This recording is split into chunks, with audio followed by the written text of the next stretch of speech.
सिडकोतील सर्वात जुनी सराफी पेढी अश्विनी ज्वेलर्स, आपला घरचा सोनार.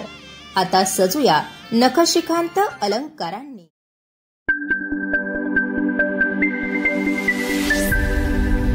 दरवर्षीप्रमाणे यावर्षीही गोपाळनगर मित्रमंडळाच्या वतीने 6 नोव्हेंबर ते 13 नोव्हेंबर या कालावधीत अखंड हरिनाम सप्ताह व श्री ग्रंथराज ज्ञानेश्वरी पारायण सोहळा पार पडला.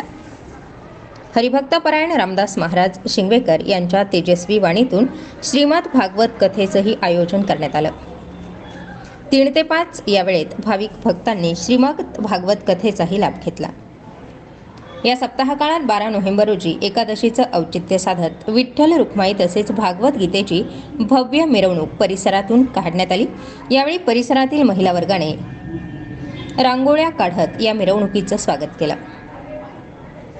यावेळी माजी नगरसेवक रुची कुंभारकर, माजी नगरसेविका प्रियंकाताई माने, पप्पू माने यांनी आपली मनोगत व्यक्त करत सप्ताह काळात योगदान दिलेल्या सर्व नागरिक भाविक भक्तांचे आभार मानले. यावेळी विलास कारेगावकर, किरण हिंगमिरे, रमेश वानखेडे, मोहन सहाणे, रामदास श्रीशेठ, झुंबर सूर्यवंशी, दौलत सुरासे, रमेश बागुल, बबन जाधव, नारायण गाठे, देविदास पवार, ज्ञानेश्वर दराडे, दत्तात्रय आंबेकर, मधुकर गायकवाड, रामकृष्ण माळी, अमोल खोडे, वसंत उदास, सुनील जाधव, किरण वावधाणे, अविनाश भरितकर, रणजित ठाकूर, बाळासाहेब लोहारकर, दिलीप वानखेडे, सुनील जगताप, शरद चव्हाण, वसंत उदास, दत्तात्रय वक्ते, नारायण सोमवंशी, प्रल्हाद बडगुजर, वसंत खैरनार, आनंदा केकान, कैलास परदेशी त्याचबरोबर स्थानिक नागरिक उपस्थित होते.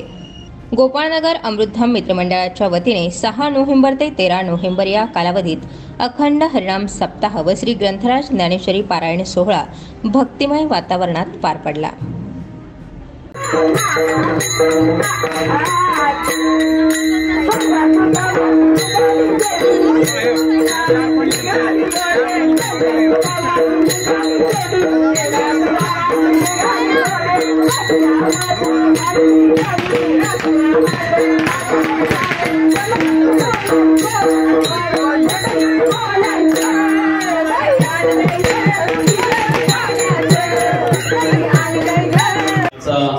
हा एक सोन्याचा दिवस आणि या धार्मिक दिवशी राजकीय भाषण नको आपल्या सर्वांमध्ये आणि महाराष्ट्रामध्ये जास्त वेळ घ्यायला नाही पाहिजे.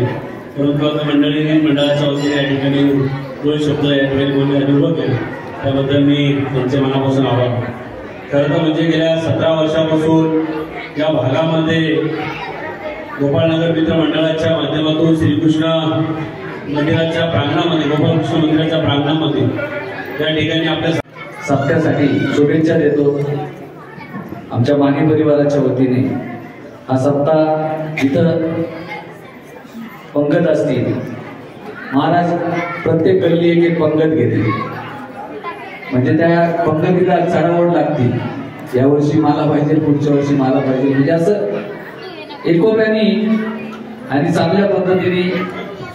आता उद्या काल्याचं कीर्तन आहे, म्हणजे 6 दिवस कसे झाले आपल्या सर्वांना समजलं आहे. आता उद्या काल्याचं कीर्तन, या आपल्याला साधू संतांनी ज्या ओळी सांगितलेल्या आहेत त्याचं खऱ्या अर्थाने पालन जर होत असेल तर ते आपल्या गोपाळनगरमध्ये होतं.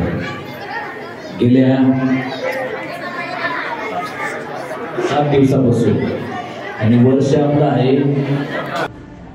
स्टार 24 फास्ट न्यूजसाठी मोहन सहाणे, पंचवटी, नाशिक.